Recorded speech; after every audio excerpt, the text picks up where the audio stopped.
أعوذ بالله من الشيطان الرجيم بسم الله الرحمن الرحيم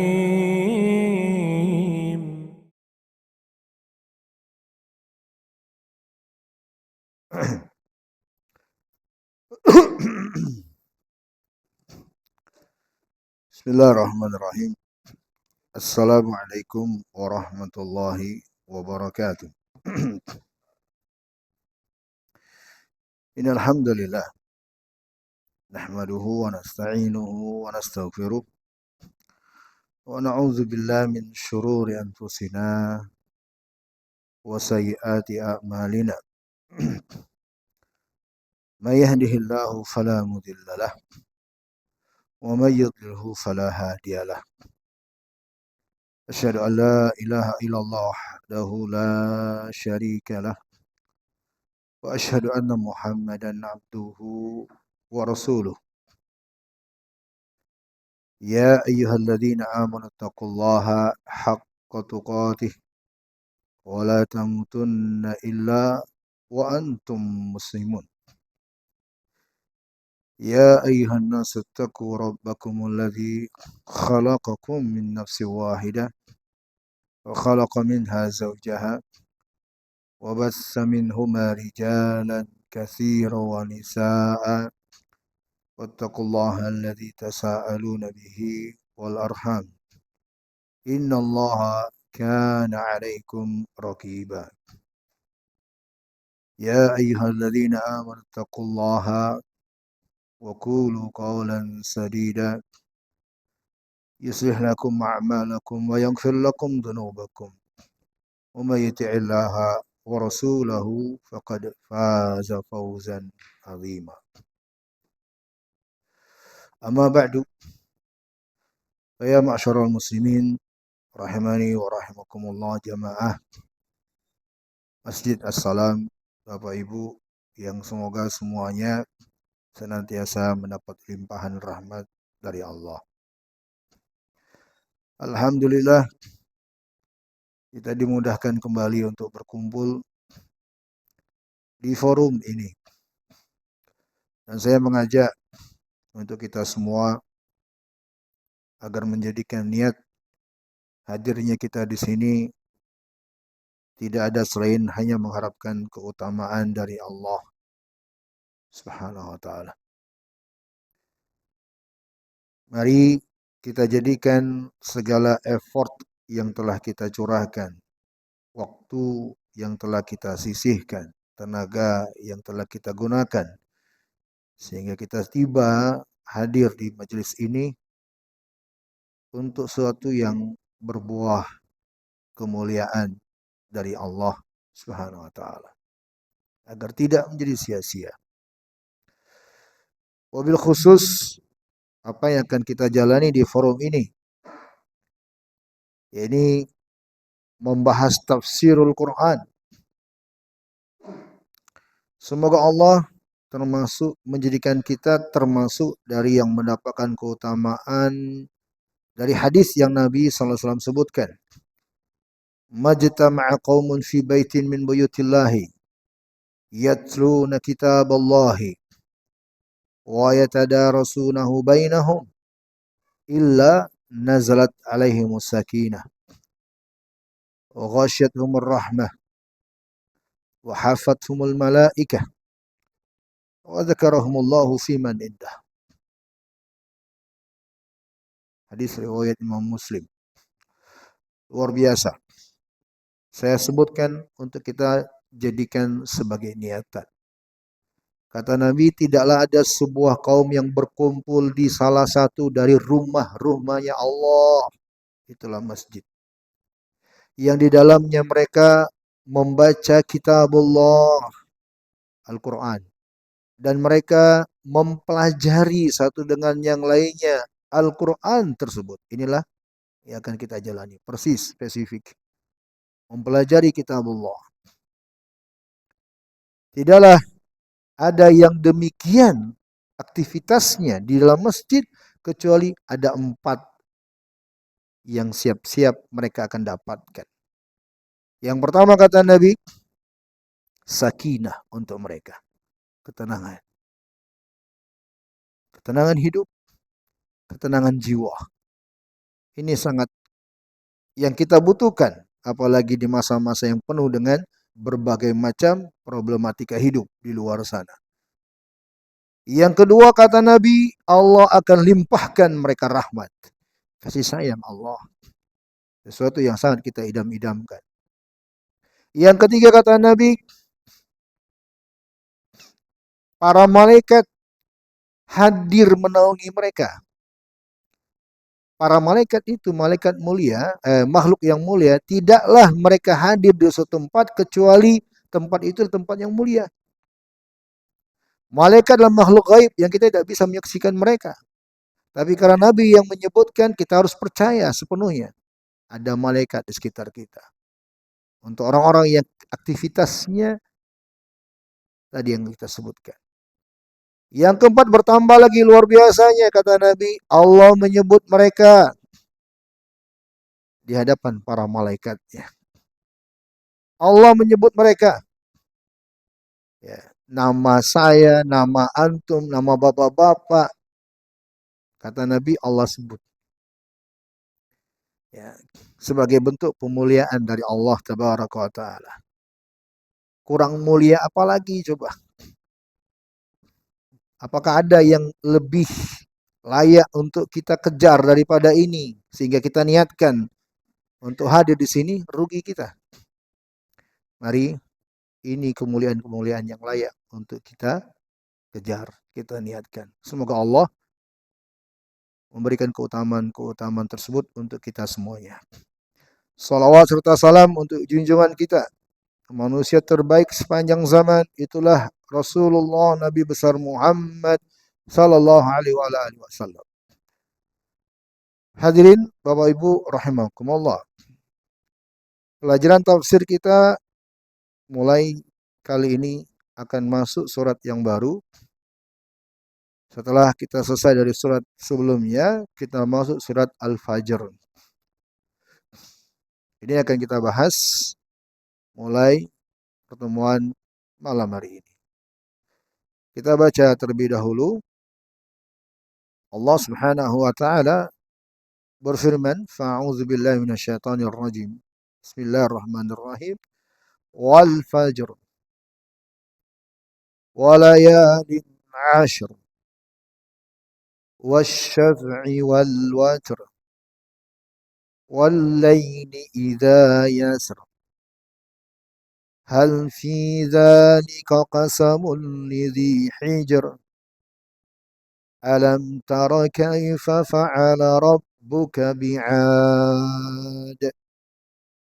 إرم ذات العماد التي لم يخلق مثلها في البلاد وثمود الذين جابوا الصخر بالواد وفرعون ذي الأوتاد الذين طغوا في البلاد فأكثروا فيها الفساد فصب عليهم ربك سوط عذاب إن ربك لبالمرصاد. Allah Tabaraka wa Ta'ala berfirman yang artinya, demi waktu fajar dan malam yang 10 dan yang genap serta yang ganjil dan malam bila telah berlalu. Pada yang demikian itu terdapat sumpah yang dapat diterima oleh orang-orang yang berakal. Maka apakah kalian tidak memperhatikan bagaimana Rabb kalian telah menetapkan kaum Ad, yaitu penduduk Iram, yang mempunyai bangunan-bangunan yang tinggi, yang belum pernah dibangun suatu kota seperti itu di negeri-negeri yang lainnya. Dan juga terhadap kaum Samud yang memotong batu-batu yang besar di lembah. Dan juga terhadap kaum Fir'aun yang mempunyai pasak-pasak tentara yang banyak, yang telah yang telah berbuat sewenang-wenang dalam negerinya. Lalu mereka berbuat banyak kerusakan di negeri itu. Karena itu, Rabbmu menimpakan kepada mereka azab. Sesungguhnya Rabbmu benar-benar mengawasi. Quran Surah Al-Fajr 1 sampai 14. Ya, 14 ayat dulu kita baca, nanti selesai 14 kita akan lanjutkan ayat setelahnya. Inilah surat Al-Fajr, hadirin rahimani wa rahimakumullah. Ya, ini surat urutannya ke-89 dalam Al-Quran. Surat termasuk klasifikasi ke dalam surat Makkiyah. Surat Makkiyah, apa maksudnya Pak Rian?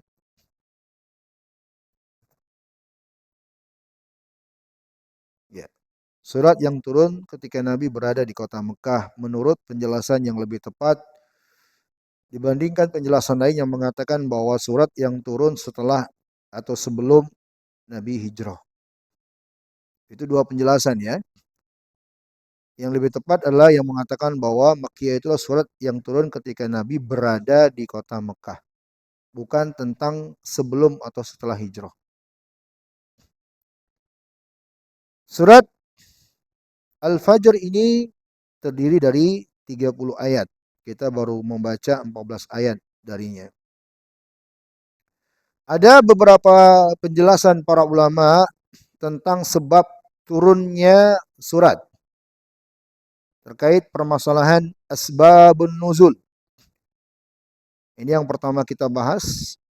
Asbabun nuzul, sebab turun surat Al-Fajr. Penjelasan para ulama, hadirin rahmani wa rahimakumullah, bahwa ada khilaf, perbedaan pendapat di antara para ulama. Kalau Imam As-Suyuti rahimahullah dalam tafsir beliau menjelaskan riwayat di beberapa ayat dalam surat Al-Fajr yang menunjukkan isyarat sebab turunnya. Beliau mengatakan bahwa ada beberapa ayat dalam surat Al-Fajr itu turun terkait dengan diri Umar bin Khattab. Dan beberapa ayat darinya turun terkait dengan dirinya Utsman ibn Affan, secara khusus penyebutan Allah dengan nafsul mutmainnah di akhir surat. Imam Suyuti menjelaskan ini adalah isyarat tentang Utsman ibn Affan. Jumhur ulama ahli tafsir, kebanyakan para ulama ahli tafsir mengatakan bahwa tidak ada riwayat secara utuh yang sahih menjelaskan sebagai asbabun nuzul, sebab turunnya surat secara utuh untuk surat Al-Fajr dengan keseluruhan. Ya. Namun sebagaimana kata Imam Suyuti tadi, apabila yang diinginkan beberapa ayat darinya benar. Jadi tidak dikatakan itulah sebab turunnya surat Al-Fajr secara keseluruhan. Tapi hanya beberapa ayat. Dari sini hadirin terdapat pelajaran untuk kita semua bahwa pembahasan yang disebut oleh para ulama dengan asbabun nuzul, sebab turun terkait Al-Quran, itu tidak hanya identik dengan surat saja. Tapi terkadang terkait dengan ayat, per ayat. Kemudian poin kedua, pelajaran juga dari hal ini bahwa tidaklah mesti surat itu turun dengan ada sebab khususnya. Enggak. Tidak ada keharusan itu. Makanya di sejumlah ahli tafsir mengatakan untuk surat ini asbabun nuzulnya dikosongkan. Ya. Seperti tentang surat Al-Fajr ini. Di sejumlah kitab tafsir tidak dijelaskan sebab turunnya apa. Karena memang tidak ada keharusan. Jangan katakan bahwa tidak ada satu surat pun turun tanpa ada sebabnya. Enggak begitu juga.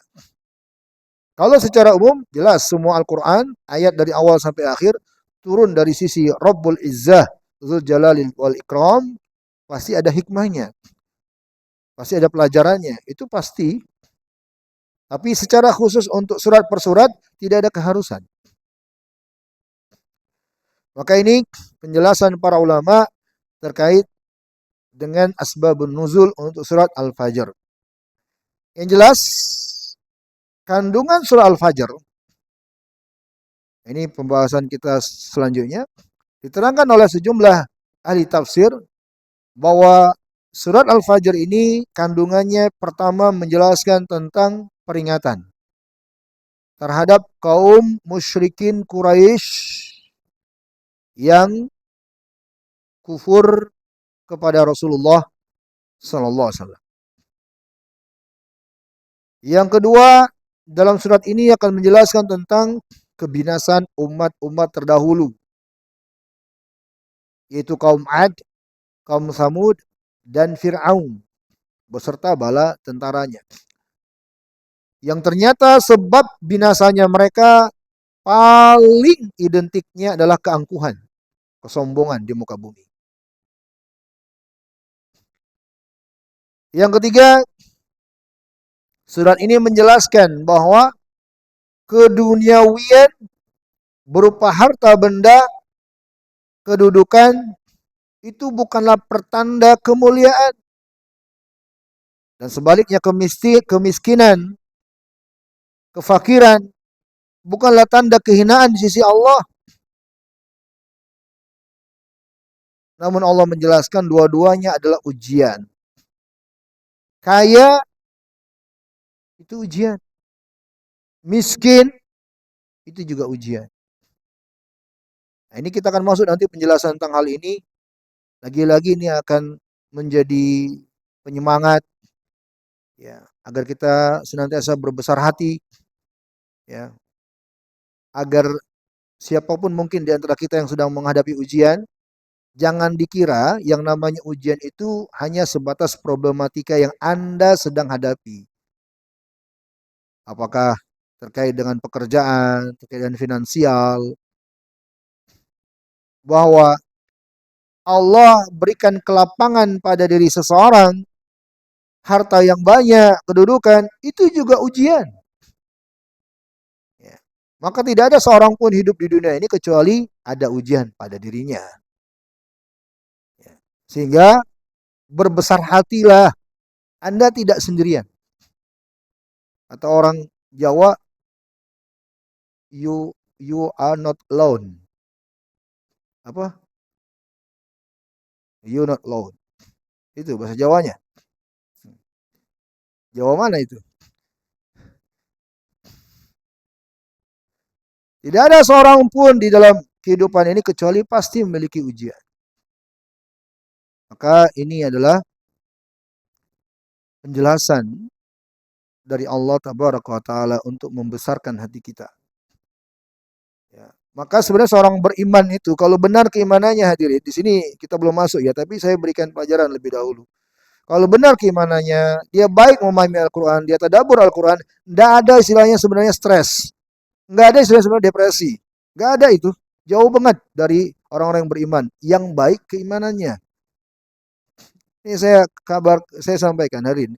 Kalau depresi itu memang sesuatu yang pasti terjadi, ya, maka Rasulullah Nabi besar Muhammad Sallallahu Alaihi Wasallam orang yang pertama kali depresi, orang yang pertama kali terganggu jiwanya, stres. Kenapa? Karena Nabi lah orang yang paling berat ujiannya. Nabi sendiri katakan, asyadul bala'il anbiya, seberat-berat ujian adalah para nabi, dan nabi yang termulia adalah nabi kita, Nabi besar Muhammad SAW. Tapi Allah Tabaraka wa Ta'ala dengan rahmat dan keutamaannya melimpahkan kasih sayangnya kepada Nabi alaihi salatu wasallam. Dan Rasulullah pun beriman dengan begitu sempurnanya kepada Allah Jalla wa'ala. Seberat apapun yang Nabi jalani, hadapi, tidak membuat beliau, apa kata orang sekarang, depresi, stres. Sekarang kita orang belakangan baru diuji masalah. Kadang ada terkait finansial, tetangga, anak istri, dibully, stres, terguncang jiwanya. Maka para ulama menjelaskan masalah-masalah ini sangat erat hubungannya dengan keimanan di dada seseorang. Saya lanjutkan dulu. Bahwa surah Al-Fajr juga akan menjelaskan tentang hari kiamat, hisab, dan pembalasan. Dan di akhir surah Al-Fajr akan menjelaskan kepada kita tentang kabar gembira bagi setiap yang jiwanya tenang, mutmainnah. Siapa itu dan bagaimana an-nafsul mutmainnah, kita akan bahas. Hadirin yang saya hormati dan yang saya muliakan, kita masuk. Surat ini diawali dengan kalimat sumpah.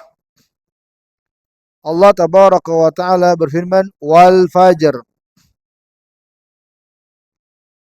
demi waktu fajar. Jamaah rahimani wa rahimakumullah. Secara bahasa, pertama, ayat yang pertama ini disebut dengan kalimat sumpah. Al-qasam. Karena didahului dengan huruf waw. Waw di sini adalah huruf sumpah. Sehingga kalau diterjemah ke bahasa kita adalah demi waktu fajar. Baik. Kemudian yang kedua, terkait dengan ayat yang pertama ini. Allah bersumpah dengan waktu fajar. Dan waktu fajar adalah salah satu makhluk ciptaan Allah tabaraka ta'ala. Ini telah berulang ya. Makanya saya ingin bertanya. Siapa ingin saya tanya ini? Pak Zam. Apa pelajaran dari kalimat sumpahnya Allah dengan menyebut makhluk ciptaannya?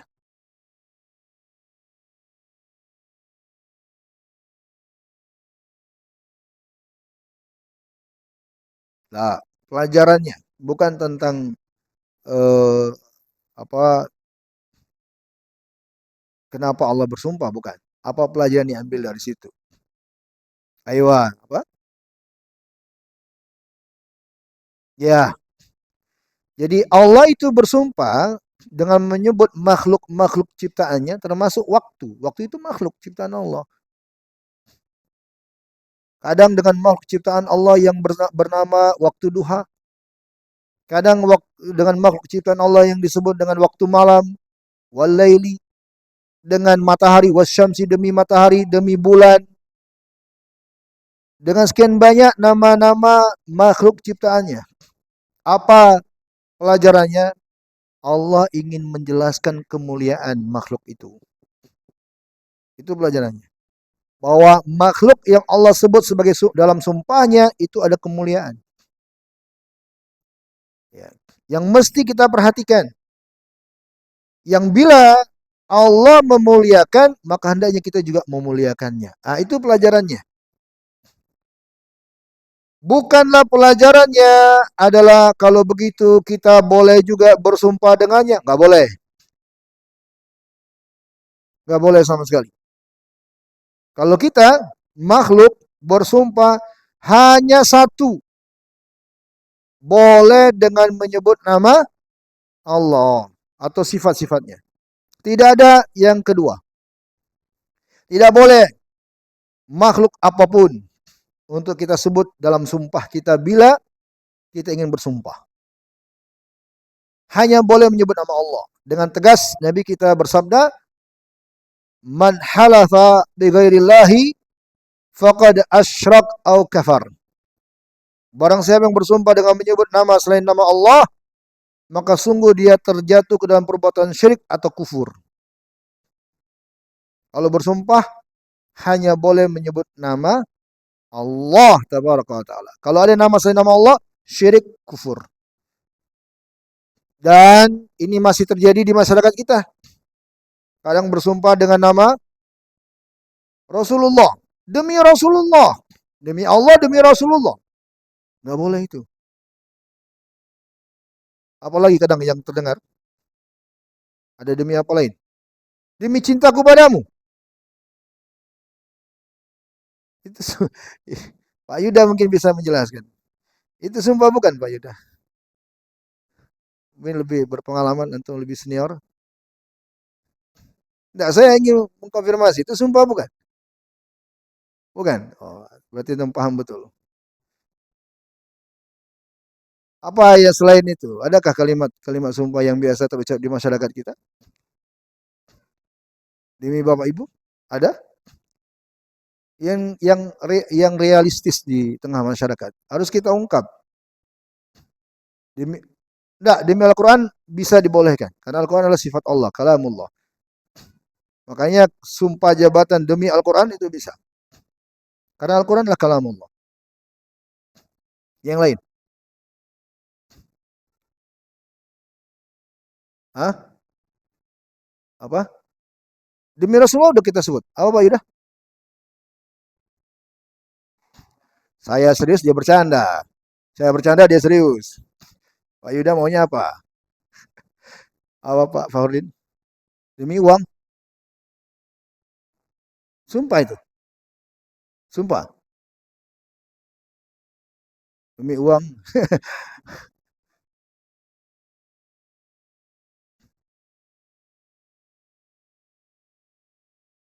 Itu. Ya, oke. Okay. Kalau itu yang terjadi, termasuk kesyirikan, kekufuran. Ya. Tidak ada selain nama Allah yang dibolehkan dalam masalah ini. Baik, jadi ingat ya. Jadi di sini ada pelajaran penting nih. Ada sebagian atau saya tegaskan dikit ya, tidak banyak yang dalam Al-Qur'an itu tidak kita jadikan sebagai pedoman untuk kita amalkan. Tapi dia terkait dengan keyakinan. Kayak di sini nih. Allah bersumpah dengan nama makhluk. Bukan berarti kita jadikan sebagai pedoman untuk kita juga amalkan. Nah, bukan. Dia masalah tentang keyakinan. Bahwa kita harus meyakini tentang kemuliaan makhluk tersebut. Baik, jadi jangan sampai mengatakan ada orang demi matahari. Kamu jangan bersumpah dengan nama matahari. Loh, saya mengikuti Allah loh. Ya. Ini salah dalam berpemahaman. Baik. Kemudian pelajaran selanjutnya terkait dengan ayat yang pertama. Allah Subhanahu wa taala bersumpah dengan waktu fajar. Apa pelajarannya? Apa faidahnya? Ini pelajaran kita selanjutnya terkait dengan ayat yang pertama ini. Faidahnya diterangkan oleh sejumlah ulama. Pertama yang saya akan intisarikan dari tafsir Syekh Ibnu Utsaimin rahmatullah alaih, dan juga tafsir Ibnu Katsir rahimahullahu taala alaih, bahwa Allah Jalla wa'ala menjelaskan kemuliaan waktu fajar.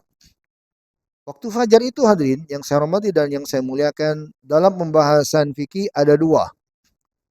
Ada waktu fajar yang disebut dengan fajar kadzib, dan ada waktu fajar yang disebut dengan fajar shadiq. Fajar waktu awal akan siang. Belum siang. Waktu awal akan siang. Ibtida'un nahar kalau bahasa Arabnya. Al-fajar huwa ibtida'un nahar. Awal mulanya waktu siang. Yang pertama kali muncul yang disebut dengan fajar itu disebut dengan fajar kadzib namanya. Fajar kadzib. Kadzaba. Kadzibun. Disebut dengannya kenapa? Karena dia masa transisi. Dari sebelumnya gelap gulita, ini kita bicara dengan masih mengikuti penjelasan Nabi di zaman itu ya. Di zaman dulu yang belum ada penerangan seperti ini. Yaitu waktu fajar yang bila melihat ke arah langit dan tidak ada pencahayaan sama sekali. Maksudnya alat-alat lampu dan semisalnya. Maka fajar kadhib itu adalah waktu transisi dari sebelumnya gelap gulita menjadi kemerah-merahan. Merah tua. Ini namanya fajar kadhib. Tidak lagi gelap gulita seperti sebelumnya. Mulai agak kemerah-merahan. Dan fajar kadhib itu tidak lama. Cuma hitungan sekitar 15, kalau kita konversikan menit ya. 15-30 menit. Setelahnya masuklah fajar shadiq namanya. Fajar shadiq yang Nabi jelaskan. Waktu fajar yang mulai timbul cahaya di ufuk timur arah terbitnya matahari. Pencahayaan matahari yang mulai menyebar luas seperti ekor serigala yang mengembang ke atas. Tapi belum terang. Ini kita kalau bicara tentang waktu sholat, karena ini kan narasi terkait dengan pembahasan waktu sholat ya. Kita hanya bisa mengaplikasikannya di daerah, apakah di tepi pantai atau di puncak bukit atau gunung dataran tinggi, dan tidak bisa di tengah kota kayak gini, nggak akan pernah bisa. Jangan pernah mengaku Anda bisa memastikan waktu sholat dengan tepat sesuai dengan asal penetapan, yaitu waktu yang melihat langit. Sementara Anda di tengah perkotaan, nggak akan pernah bisa.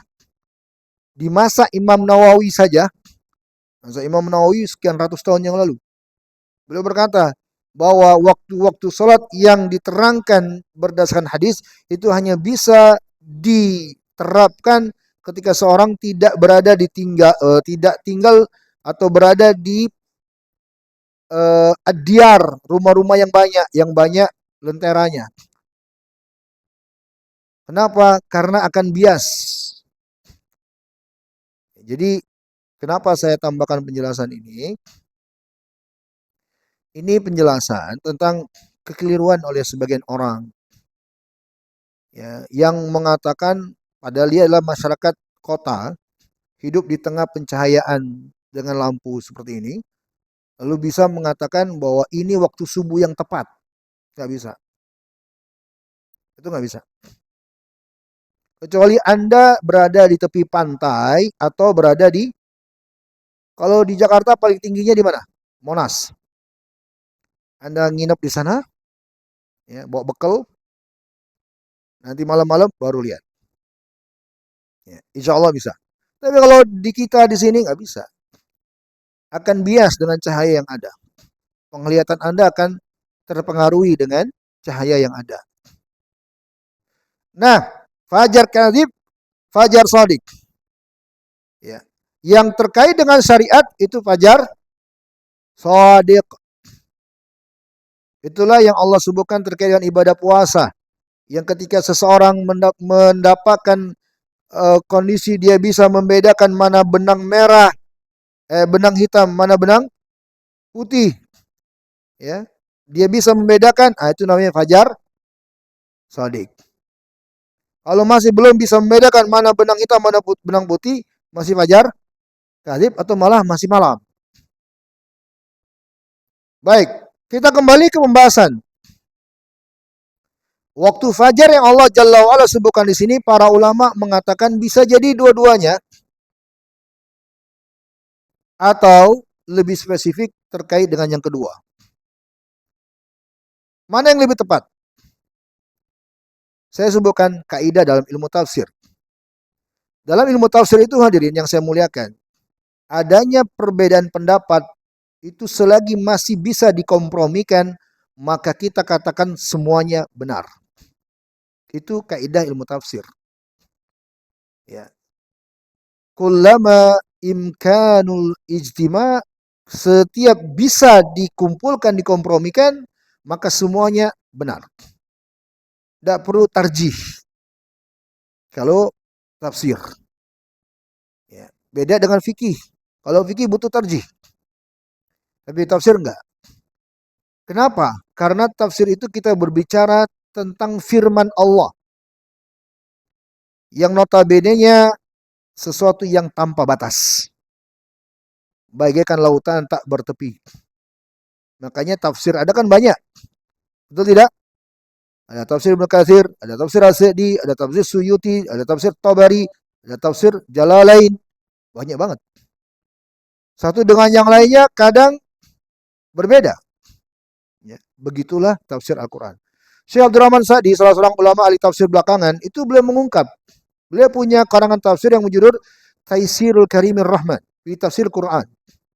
Beliau mengatakan setiap setahun beliau buka lagi kitab tafsirnya, tidaklah ada satu ayat yang beliau baca kecuali muncul lagi pelajaran lain.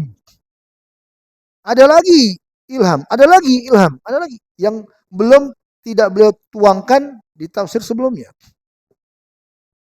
Nah, begitulah Al-Quran hadirin. Nah, di sini terdapat pelajaran bahwa terjemah itu bukan mewakili Al-Quran, tapi membantu kita untuk memahami Quran. Ya, terjemah. Oke, jadi kata fajar yang Allah sebut dalam sumpah ini bisa jadi dua-duanya. Mau fajar kadhib, mau fajar shadiq. Atau yang lebih dekat adalah fajar shadiq. Kenapa? Karena dia terkait dengan waktu sholat. Oleh karena itulah hadirin yang saya hormati dan yang saya muliakan, para ulama menyebutkan bahwa ini salah satu dalil yang menunjukkan keutamaan waktu sholat, waktu fajar shadiq yang padanya lah sholat subuh. Makanya sholat subuh itu adalah salah satu sholat yang sangat mulia dari 5 sholat yang lain. 5 sholat semuanya memiliki kedudukan yang sangat tinggi. Tapi ada 2 sholat yang sangat mulia. Sholat subuh dan sholat asar. Asar. Asar itu bahkan, itu dalam sebuah riwayat Nabi katakan siapa yang meninggalkan sholat asar atau tertinggal sholat asar, maka seakan-akan dia telah kehilangan keluarganya.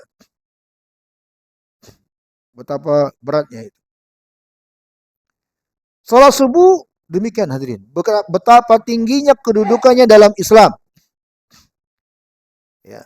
Orang yang menjalani sholat subuh berjamaah di masjid, Rasulullah SAW mengatakan fi dhimmatillah, dia berada dalam jaminan Allah. Makanya dalam beberapa riwayat, orang yang menjaga sholat subuh berjamaah di masjid sepanjang harinya, kalau ada yang mengganggunya, kalau ada yang mengusiknya, Allah Jalla wa'ala, ia akan memberikan balasan kepada orang yang mengganggunya. Itu sahih. Nabi SAW menjelaskannya dalam hadis riwayat Imam Muslim. Betapa mulianya sholat subuh itu karena di waktu yang Allah bersumpah dengannya. Makanya jangankan sholat subuhnya yang notabene-nya hukumnya wajib, sholat sunnahnya aja, apa keutamaannya? Apa keutamaannya? Lebih baik daripada dunia dan sisi-isinya. Ini untuk sholat sunnah 2 rakaat sebelumnya. Maka udah pasti yang wajibnya jauh lebih mulia. Mana mungkin sunnah lebih afdol daripada yang wajib. Tapi karena Nabi ingin memotivasi untuk kita mendapatkan sholat wajibnya, Nabi motivasi dengan sholat sunnahnya. Makanya orang yang menjaga sholat subuhnya, menjaga sholat 2 rakaat sebelumnya itu, itulah orang yang terkaya. Bukanlah siapa? Bill Gates. Yang paling kaya di dunia. Siapa namanya? Mas Elon. Benar, saya nggak tahu itu. Yang menjaga sholat 2 rakaat sebelum subuh. Ya. Dan luar biasa ya hadirin yang saya hormati dan yang saya muliakan. Nabi katakan mereka yang senantiasa menjaga sholat subuh datang ke masjid berjamaah, berjalan dari rumahnya, maka kelak dari kemudian kata Allah, kata Rasulullah akan diberikan cahaya dengan cahaya yang sempurna.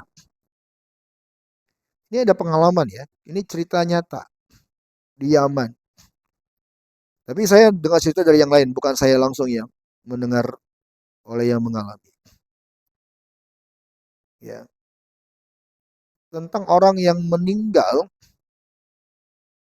dan ketika ada keperluan dan hajat dijali, dipindahkan kuburannya. Ya, maka kuburan orang tersebut seakan-akan bercahaya, bukan cahaya terang gitu enggak. Terang aja gitu, kelihatan seperti terang. Orangnya, mayitnya padahal sudah lama terjaga. Tidak ada bau busuk jenazahnya, padahal sudah lama. Ya, ditanya dan dikabarkan oleh orang terkenal orang itu selalu pertama kali di masjid sholat subuh. Sebelum yang lain datang, dia selalu pertama kali di masjid. Di masjid. Ya. Betapa luar biasanya sholat subuh itu hadirin di waktu yang Allah bersumpah dengannya. Ya. Karena Allah Jalla wa'ala bersumpah dengan waktu fajar. Makanya Allah Tabaraka wa Ta'ala memberikan kemuliaan yang luar biasa untuk orang yang terjaga di waktu itu dengan ibadah. Makanya kalau kita mendapatkan mendapatkan waktu sebelum subuh, walaupun sedikit, manfaatkanlah dengan ibadah. Ya. Kalau tidak bisa salat, maka istighfar. Lihatlah di surah Az-Zariyat salah satunya, dan surah yang lain di surah Al-Imran juga ada. Allah sebut di antara ciri penghuni surga. Salah satunya apa? Wahum yastaghfirun nafil ashar. Mereka adalah orang-orang yang senantiasa beristighfar di waktu ashar, sahur. Waktu sahur itu kapan? Fajar shadiq. Sebelum waktu subuh. Ya, sebelum waktu subuh. Mereka mengisi waktu itu dengan beristighfar. Kalau nggak bisa waktu diisi dengan salat 11 rakaat, isi dengan 1 rakaat. Jangan sia-siakan. Ya, karena Allah Subhanahu wa taala telah memuliakan waktu itu. Saking hebatnya waktu ini hadirin, Allah sebut di surat yang lain tapi dengan nama yang berbeda. Itulah surat Al-Falaq. Karena penggunaan di surat Al-Falaq itu untuk konteks perdukunan, tukang sihir. Tukang sihir di zaman dahulu hadirin. Mereka beraktivitas menyebarkan sihirnya itu di waktu fajar. Menebarkan sihirnya, buhul-buhulnya. Makanya disebut di surat Al-Falaq itu peristiwanya. Ya, sesuatu yang menunjukkan ada makna mengagungkan waktu fajar, tapi konteksnya berbeda. Kalau di pembahasan ini, pemulihan waktu fajar yang diisi dengan kebaikan, dengan ibadah. Maka jamaah rahimani wa rahimakumullah, mari kita memohon taufik, pertolongan dan hidayah dari Allah Tabaraka wa Ta'ala untuk mendapatkan kemuliaan waktu fajar ini. Jangan disia-siakan. Waktu yang Rasulullah SAW menjelaskan padanya malaikat malam dan malaikat siang berkumpul. Yang padanya bila orang-orang hadir untuk salat subuh berjamaah, maka para malaikat pun menjadi saksi untuk mereka. Waktu yang luar biasa bagi setiap mukmin dan mukminah, muslim dan muslimah mengawali aktivitas harian mereka. Maka jamaah rahmani wa rahimakumullah, para ulama menasihati agar jangan menyia-nyiakan awal hari di waktu fajar dengan perkara yang tidak mengandung nilai-nilai ibadah. Ya. Dan luar biasa ya kalau kita mengaitkan dengan aktivitas. Antum yang mungkin masih punya kewajiban kerja di kantor yang harus keluar pagi. Luar biasa itu. Yang memiliki kebiasaan habit yang baik bangun sebelum subuh. Ya, luar biasa. Untuk kebaikan dirinya. Allahul musta'an. Baik, kita pindah ke sudah waktu Isya ya. Pas. Allahul musta'an. Baru ayat yang pertama. Kita akhiri karena waktu Isya telah tiba. Ada satu pertanyaan barangkali sebelum saya tutup. Ya, silakan Pak Fakhrudin.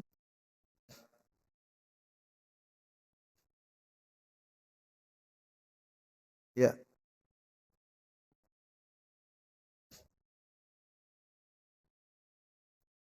Salat yang mana? Sunnah. Salat sunnah. Ya.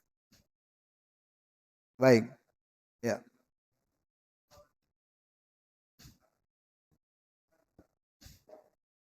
Baik.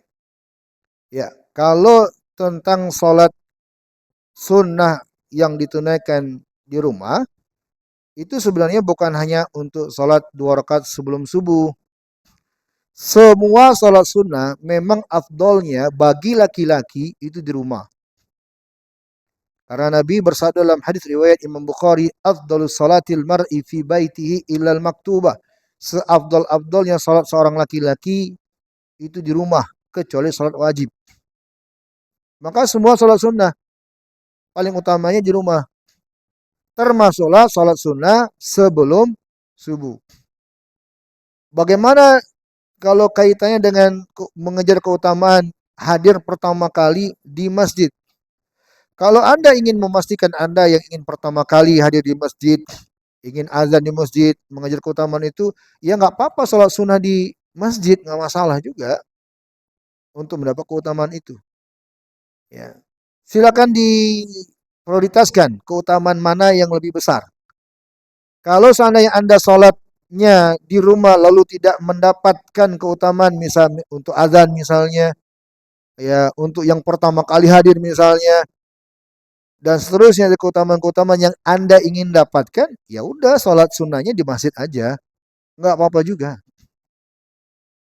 ya. Karena sholat sunnah di rumah itu sifatnya mustahab, anjuran. Ilahnya apa? Sebenarnya ada sebabnya agar seseorang memastikan rumahnya juga adalah rumah yang penuh dengan nilai-nilai ibadah, sholat secara khusus. Jangan cuma semangat di masjid, tapi di rumah nggak pernah, gitu. Itu diantara ilahnya. Dia bisa isi dengan sholat sunnah yang lain kalau begitu di rumahnya. Begitu Pak Fakhrudin. Ya, wallahu a'lam. Cukup ya? Tidak ada lagi?